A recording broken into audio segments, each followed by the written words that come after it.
I was recently in Hong Kong in China for 3.5 weeks.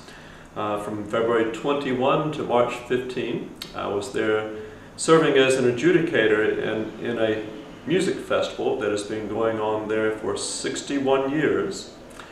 And I was asked to come and judge choirs and solo singing.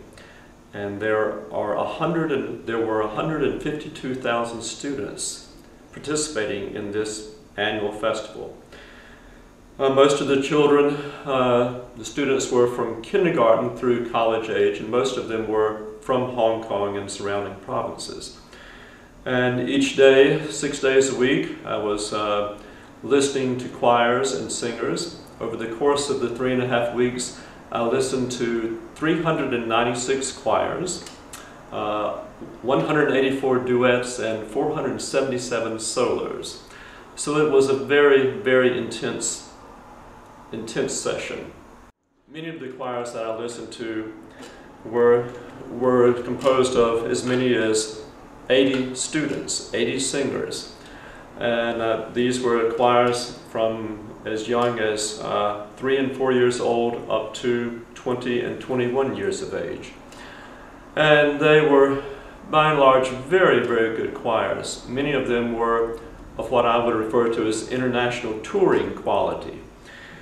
And just phenomenal singing. And of course, most of the students were very, very disciplined. Typically, a morning session would be comprised of 20 choirs, one after another. Each choir would sing a set piece or an assigned piece of music, and then they would sing a second song of their own choosing. A lot of this music was music that I've worked on with my singers here at Peace. A lot of things that I've worked on with church choirs as well.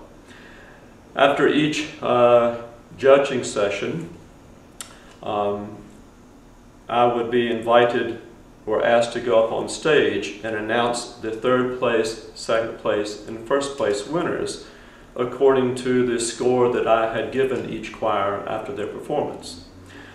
Prior to announcing the winners, I would always give a 15 to 20 minute talk on proper or the more important points about vocal singing, about singing in choirs and that kind of thing. And usually there'd be 500 to 800 students in the auditorium. The choirs would all come in at the same time, and then they would sit there and listen as each choir gave their performance.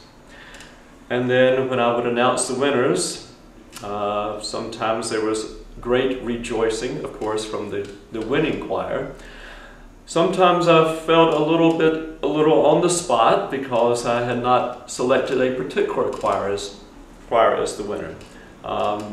The choirs there are very, very competitive, and oftentimes the difference between a 1st place choir and a 2nd place choir might be something as simple as how they pronounced a particular word. If this choir pronounced that English word better than the other choir, that might be the telling difference that made that choir the winning one. Many of the choirs there are so very disciplined. It was not unusual to see 80 young children, maybe as young as 10 years old, come up on stage, single file, and go right immediately to their spot on the 4 or 5 sets of choral risers. And it was obvious that some choirs had rehearsed just that, because some of them would go immediately to their spot on those risers, and then the director would come up and not need to shift any of the singers on one row to the left or the right in an effort to center them.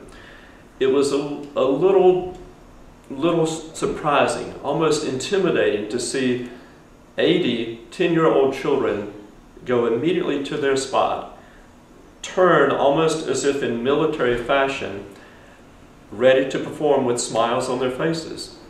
It was really something to behold. Music is such an important part of the education that students receive in Hong Kong.